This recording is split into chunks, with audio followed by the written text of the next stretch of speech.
Yo creo que el viernes Cartes lo que hizo fue mostrar la hilacha. Hablando mal y pronto fue eso lo que hizo. Y de alguna u otra manera, Cartes terminó confirmando que hasta hoy no digiere y no tolera que se le haya truncado su obsesión por la reelección. Un hombre acostumbrado a manejar a todos y de comprar a aquellos a los que no es capaz de manejar de buenas a primeras, no tolera el hecho de que haya gente que de manera independiente pueda decirle no a su intención de atropellar la Constitución, no a su intención de comprar todo lo que tenga por el camino, y de entender que en un Estado democrático las reglas de juego se respetan, independientemente a la plata que uno pueda tener e independientemente al poder que uno pueda ostentar en un momento determinado. Cartes hoy, además de ser un empresario exitoso, además de ser un presidente de la República, además de tener toda la plata que tiene, debe entender que no todo tiene un precio y que hay cosas que no se negocian. Una de esas cosas es la libertad en el ejercicio del periodismo. Al menos para con algunas personas. Oscar y Menchi hoy son rostros visibles de los noticieros más vistos de este país. Y son los rostros de los noticieros más vistos de este país sencillamente por la credibilidad que construyeron durante todo este tiempo. Por el camino que recorrieron durante todo este tiempo, que finalmente permite que ante la diversidad que tiene la gente como para poder elegir entre voces oficialistas, entre voces disidentes, o voces que emiten opiniones y comentarios de manera independiente en el momento en el que creen que deben emitir, terminan eligiendo a estas personas en particular para informarse o para conocer respecto a sus opiniones. Cartes demostró que le molesta, y anoté lo del marzo paraguayo de Cartes, que sí fue un zócalo que se mostró y se emitió en ese informativo. Lo que Cartes no termina de asumir es que ese sí fue su marzo paraguayo. Y que se haga cargo de eso. Eso sucedió en marzo, sucedió en Paraguay y sucedió bajo el gobierno del presidente de la República, Horacio Cartes. No se habrá matado a un vicepresidente de la República, pero hagamos un poco una analogía. Una sociedad dividida, un sector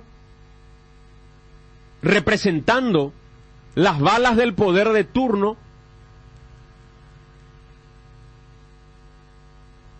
una policía movilizada contra los manifestantes, metiéndole bala en la cara a un diputado, desfigurándole el rostro, un hombre que hasta hoy sigue sometiéndose a cirugías para de alguna manera recuperarse, un joven muerto en la sede de un partido después de un atropello que, como bien decía Enrique, que no nos venga a tomar por imbéciles el presidente de la República al decirnos se quemó el Congreso y murió un joven. No, son dos episodios diferentes.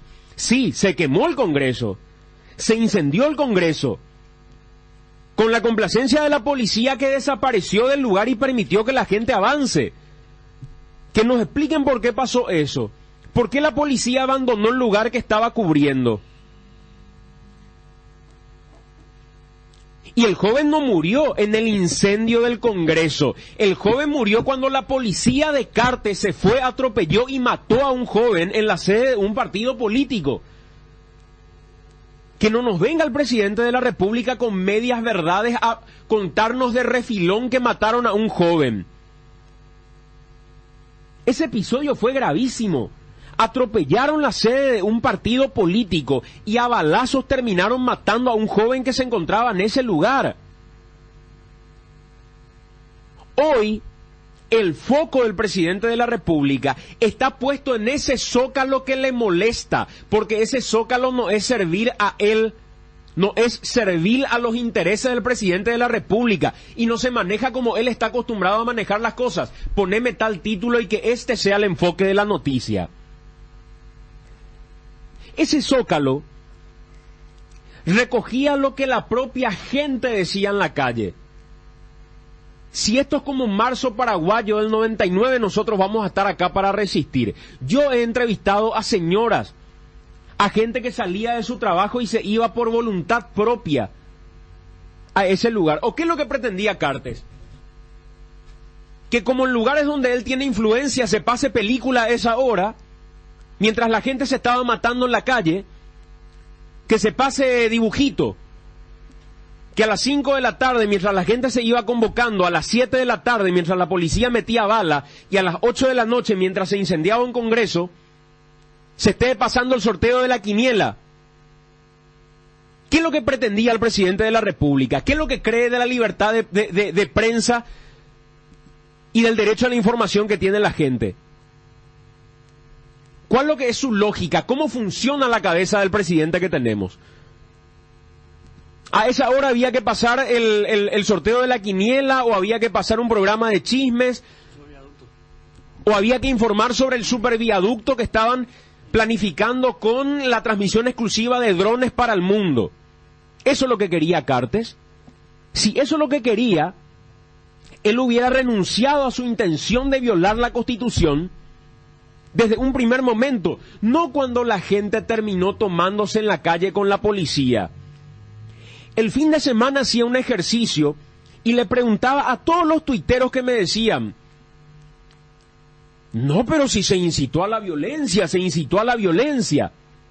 ¿Me pueden dar una parte en la que se incitó a la violencia, por favor? Hasta hoy no me respondieron. Me enviaban el Zócalo el marzo paraguayo de Cartes. ¿Y qué fue? ¿El marzo paraguayo de Cuba fue? ¿El marzo paraguayo de Fernando Lugo fue? ¿O fue el marzo paraguayo de Federico Franco? ¿O el marzo paraguayo de Santiago Peña o de Mario Abdo Benítez del futuro? Fue el marzo paraguayo de Cartes. En el marzo paraguayo de Cartes se pretendió concretar la violación de la Constitución Nacional. En el marzo paraguayo de Cartes, su policía salió a abrir fuego contra los manifestantes que estaban en ese lugar. Y en el desenlace de ese episodio, la policía, en el abril de Cartes, terminó matando a un joven en la sede de un partido político. ¿Y Cartes no habla de eso? ¿Por qué Cartes no pide cárcel para lo que mataron a este joven que estaba en el lugar? ¿Por qué Cartes no pide que se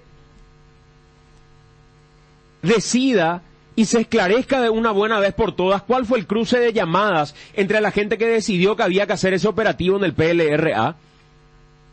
¿Acaso no desembocó en esta tragedia todo lo que Cartes promovió desde un primer momento, desde Mburubizaroga, con sus correligionarios que falsificaron firmas de paraguayos, de gente muerta, para hacernos creer que la ciudadanía pedía que Cartes sea reelecto? Cartes en un momento dice: ustedes me quisieron hacer un homenaje, por eso pidieron mi reelección. ¿Qué es lo que cree este tipo que es la República?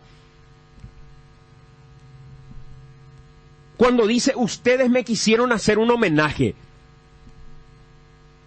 ¿se puede pisotear la Constitución para homenajear a alguien porque unos cuantos creen que el tipo tiene que continuar en el poder? Eso es lo que Cartes cree de la presidencia de la República, eso es lo que cree del sistema democrático que tiene que gobernar, que por hacerle un homenaje a alguien uno tiene que pisotear toda la Constitución. Ese es el criterio que tiene Cartes. Todo para él y todo en función a él tiene que funcionar. Y si él quiere la reelección, se le tiene que dar. Y si él quiere comprar a alguien, tiene que comprarle. No importa el precio que tenga, tarde o temprano le tiene que comprar. Así funciona el presidente de la República. Así funcionó siempre, así sigue funcionando. Y lo que le molesta es lo que no puede controlar, lo que le molesta es lo que no pueda callar. Por eso hasta hoy sigue sangrando por la herida de la gente que le impidió que él sea reelecto presidente de la República. Y no le impidió por capricho, le impidió porque la Constitución dice eso. El marzo paraguayo fue de Cartes, y ahí no hay un ápice de incitación a la violencia. No se mató un presidente de la República, se incendió un congreso y se mató un joven en la sede de un partido político. Lo hizo su policía. ¿Dónde está la investigación? Hoy quieren mandar presos a Menchi Barrio Canal y Óscar Acosta. ¿Qué hicieron?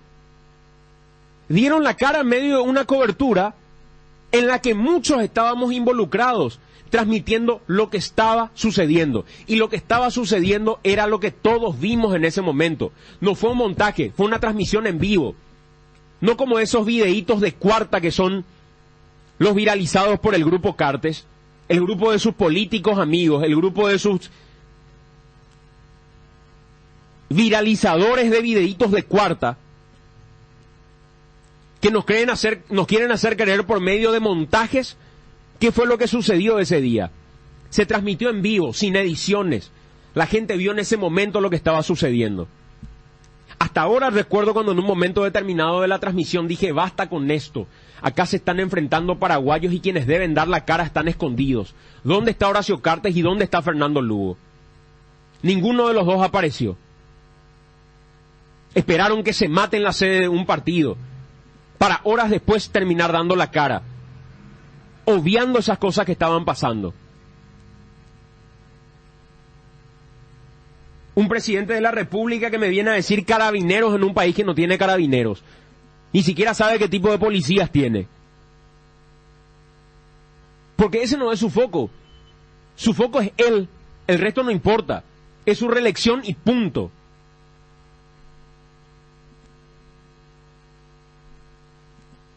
Ese es Horacio Cartes. Y les pido por favor que me muestren un minuto de incitación a la violencia que se haya tenido en esa transmisión, que haya tenido algún periodista en particular, o donde en ese zócalo se puede colegir que hay incitación a la violencia. El marzo paraguayo de Cartes, ¿cómo decodifican ustedes, mis queridos amigos, que dicen incitación a la violencia? ¿Me pueden explicar concretamente en qué parte hay incitación a la violencia cuando se dice el marzo paraguayo de Cartes? ¿De quién fue? De Alfredo Stroessner. Se parece, pero no. Fue de Cartes, y que se haga cargo.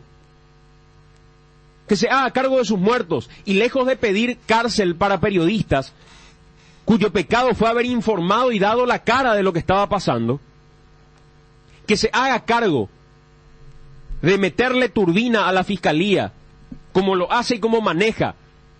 Y suscribo lo que dice Óscar, de fiscales genuflexos y de gente que hoy se la arrodilla a Horacio Cartes. La vergüenza del fiscal general del Estado que tenemos hoy, que se cagan las patas cuando Cartes da una orden y que busca la manera y la forma de ser condescendiente con el presidente de la República para que lo vuelva a poner en ese lugar.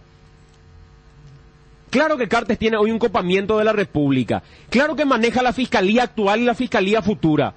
Por eso maneja el jurado de enjuiciamiento y por eso maneja el Consejo de la Magistratura. Por eso hizo ese golpe que hizo en el Parlamento. O me van a decir que hoy no copó las instituciones en general el presidente. Y es peligroso lo que está haciendo. Y quienes lo reivindican no se dan cuenta. No se dan cuenta porque hoy están cómodos a cambio de un soquete. Y ese soquete que hoy están recibiendo es la perfecta manera de manejarles hoy y en un futuro que tiene el presidente de la República. Ahora quiero verles salirse de ese soquete y volver a ser libres en algún momento. Suelten el soquete a ver si son libres de aquí en adelante. Cartes mostró la hilacha en ese discurso del viernes. Y el haberse tirado contra la prensa y pedir cárcel para periodistas no es otra cosa que querer desviar la atención de su responsabilidad política de lo que pasó en ese marzo paraguayo de Cartes.